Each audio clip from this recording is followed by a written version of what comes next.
Ai, que frio! Ai, que frio! Ai, que frio! Ai, que frio! Ai, que frio! Ai, que frio! Ai, que frio! Oh, que frio! Eu não gosto de frio. Era uma vez um lugarzinho no meio do nada. Ah, você estava aí, me viram cantando. Que vergonha, que vergonha! Deixa eu mudar de assunto e fingir que isso nunca aconteceu. Crianças e jovens. Na palestra passada nós falamos sobre o pré-modernismo. E vocês sabem que o pré-modernismo quer dizer que é pré ao modernismo, ou seja, é antes do modernismo. Que óbvio. É óbvio, mas vale ser lembrado. Adentremos agora no domínio do modernismo e para começar a explorar esse campo tão prolífico em conteúdos literários, tomemos como ambiente de estudo, país de recorte, Portugal. Portugal, sabe Portugal? Que é lá, que é pertinho da Espanha, do ladinho do mar, Portugal. Esse mesmo. E moços e moças, para falar em modernismo... Deixa eu começar de novo, porque gaguejar não rola, né? Para falar em modernismo em Portugal, não há como não falar desse cavalheiro que nos serve hoje como pano de fundo para o nosso slide. Professor, quem é ele? Que homem misterioso com um bigode tão bem feito e um chapéu tão estiloso? Falarei nos próximos slides. Vem comigo. Nossa, professor, já tá aí nesse. Pois é. Você esperava que ia ter mais, assim, suspense, né? Não, pronto, já tá aí. Fernando Pessoa. Ele mesmo. E moços, para falar em Fernando Pessoa, não há como não falar de seus heterônimos. Professor, você já começa a aula enrolando tudo, meu. Primeiro, a gente vai falar de modernismo, e para falar de modernismo em Portugal, não tem como não falar do Fernando. E para falar do Fernando, não tem como não falar dos seus heterônimos. Até onde isso vai? Tenho eu a impressão que está saindo do controle. Crianças, não se assustem. Saindo do controle pode até estar. Mas, não chorem, tá? Não é tão complicado assim. Professor, o que é heterônimos?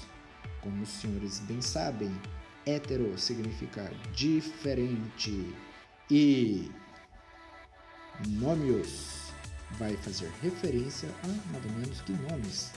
Professor, Fernando Pessoa e seus outros nomes? O cara é o que? É salafrário? Ele passava cheque falso? Qual que é a dele? Por que ele tem tantos nomes? Não me diga que ele era duas caras, professor. Nada disso, nada disso. Vocês vão entender ao longo da apresentação. Fica calma, aquieta o facho e preste atenção. Moços, moças e crianças, em qual período histórico circunscreve-se o modernismo?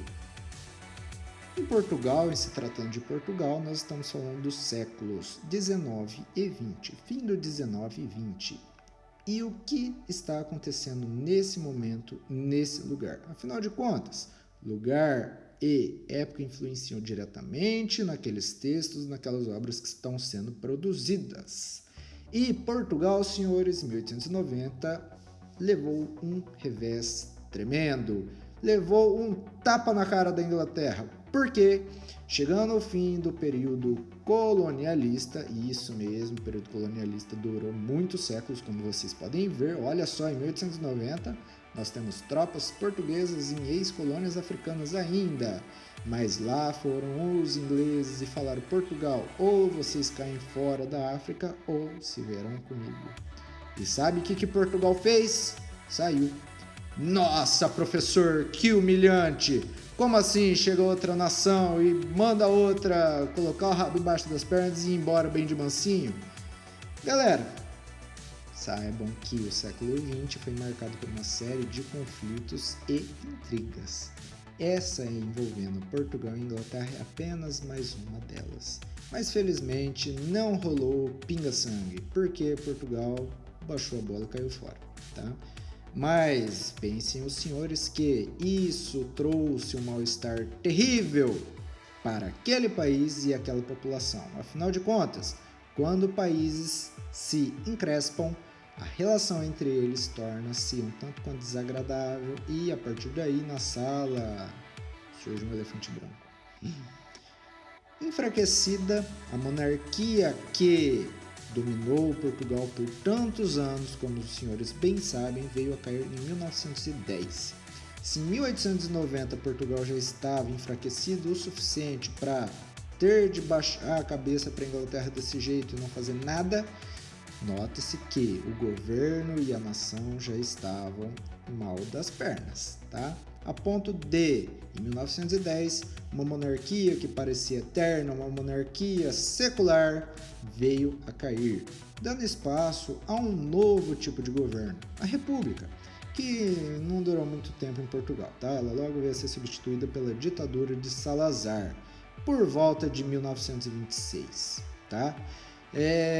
Então, olha só que ruim para Portugal. Eles saíram do absolutismo e foram direto para a ditadura. Nossa, professor, de um lado tá uma coisa ruim, de outra tá uma coisa pior. Que chato para Portugal. Pois é, como eu adiantei no começo da palestra, Portugal estava em maus lençóis. Saibam, senhores, também que esse governo regido por Salazar, o ditador Salazar, ficou conhecido como Estado Novo. Nossa, professor, aqui no Brasil, quando a gente saiu do período monárquico, a gente logo entrou num regime de pseudo-república, né? Que ficou conhecido como Estado Novo. E nele havia militares no primeiro momento, se os senhores se lembram provavelmente, da República da Espada. Então você está me dizendo que em Portugal os caras saíram de um governo monárquico e entraram numa república mais ou menos democrática, que logo veio a ter seus locais de poder ocupados por militares e ditadores? Sim, senhores. Nesse sentido, a história de Portugal aproxima-se bastante da do Brasil. Olha só que interessante. Não que legal, é claro, mas que interessante.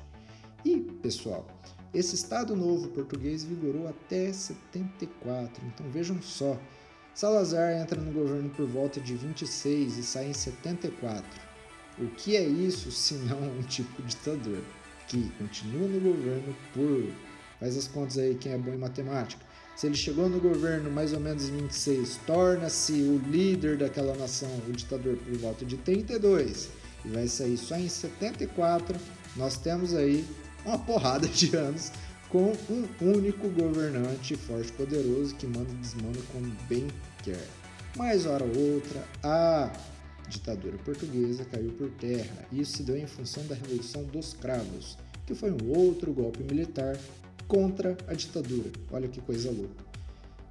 Pessoal, como deu para notar, a história de Portugal nesse século, e também a do mundo no geral, né? Isso não é exclusividade de Portugal, mas em terras portuguesas o caos estava implantado, a bagunça, a desordem, convulsões sociais rolavam, tá? E nesse cenário é que surge o modernismo português, que pode ser dividido em algumas fases. A primeira delas, conhecida como a Geração de Orfeu, por quê? Porque uma importante revista publicada em 1915 chamada Orfeu deu início a projetos literários fantásticos que marcaram aquela época. A segunda geração, iniciada em 27, novamente em função de uma revista chamada Presença. Nossa, professor, se é a Geração de Orfeu, aí por causa da revista Orfeu, quer dizer que a segunda geração, em função da revista Presença, vai se chamar a Geração de Presença? Ah, não, daí é a geração do presencismo. Professor, não faz sentido. Quem disse que a vida faz? Terceira fase, mocinhos, iniciada em 1940, também conhecida como a geração do neorrealismo, que adotou uma postura mais crítica em relação ao regime salazarista. Lembra do Salazar? Pois é. Criancinhas. Há 3 gerações que marcaram o nosso modernismo em Portugal. Mas aquele no qual nós vamos focar hoje é a primeira geração. Por quê, professor? Porque das 3, pessoal, ela é a mais icônica. Ela é a que trouxe elementos de que merecem maior destaque. Não que as outras 2 não tenham sido importantes. É claro que foram. É evidente que foram. Caso contrário, já teriam sido esquecidas há muito. No entanto, a primeira geração de tão icônica merece destaque. E é isso que a gente vai fazer hoje. Professor, explique melhor. Vamos lá então que eu vou explicar.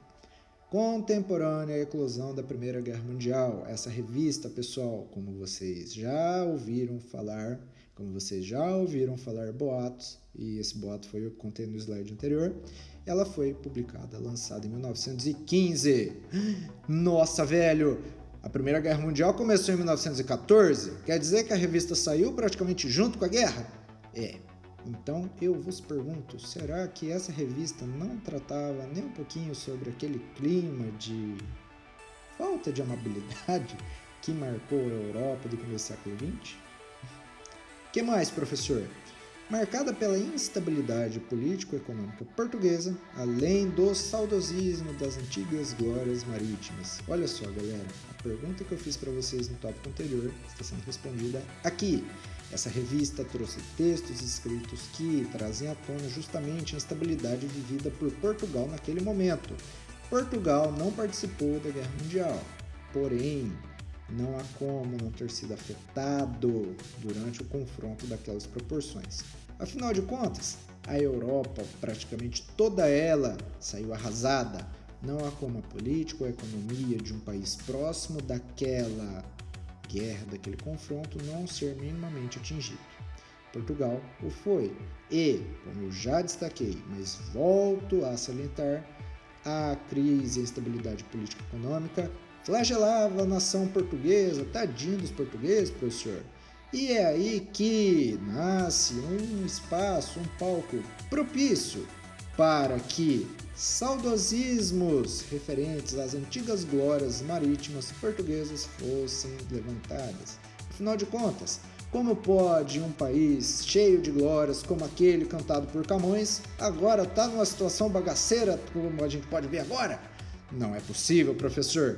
Como pode um país que foi pioneiro em grandes excursões marítimas, na qual bravos soldados portugueses entravam em suas caravelas, que tinham a espessura de uma casquinha de ovo e enfrentavam aquele oceanão bravo e com coragem e determinação alcançar um novo mundo? Nossa, esses caras são muito legais, professor. Eles são muito corajosos. Meu Deus, como eles são massa! Mas o período de glórias ficou no passado, porque como vocês bem viram, Portugal, no momento que a gente está estudando, não tem nada de glória, muito pelo contrário. Quem eram os colaboradores dessa revistinha, professor? Havia alguns deles, mas os que merecem destaque, os que nós vamos mencionar nessa palestrinha são Mário de Sá Carneiro, Almada Negreiros e principalmente Fernando Pessoa. Ferdinand People, professor? Sim, esse mesmo, Ferdinand Percy, que viveu de 1888 até 1935. Falemos sobre ele. Ele nasceu e morreu em Lisboa. Viveu boa parte de sua vida na África do Sul, motivo pelo qual se tornou fluente em inglês. Nossa, professor, na África do Sul eles falam inglês? Fala, você não sabia? E passou a trabalhar como tradutor em casa de comércio a partir daí. Afinal de contas, o comércio se dava principalmente com a maior nação, com a maior potência econômica da época, a Inglaterra. O trabalho com as palavras levou-o a escrever em revistas literárias, pessoal. Como eu já acabei de salientar, ele trabalhou com literatura e traduções, tá? Então esse contato com as palavras fez com que ele acabasse sendo empurrado para as revistas literárias, onde ele fez uma série de publicações. Seu trabalho, pessoal, pode ser dividido em dois grandes blocos. Um deles, que é composto por poemas, os quais ele assinou o seu próprio nome. No outro, também por poemas feitos por ele, mas assinado com outros nomes. Professor, como assim? Que mistério! Professor, não me fala que esse cara tão bem afeiçoado, nossa senhora, eu esperava muito dele, parece uma pessoa tão centrada, tão na dele, mas na verdade ele é um psicótico, ele tem uma série de personalidades dentro da cabeça doente dele, nossa, ele deve ser um psicopata? Não, senhores, não, senhores. Mas eu vou manter esse mistério por agora, porque eu só vou respondê-lo, explicá-lo no próximo bloco. Te espero lá.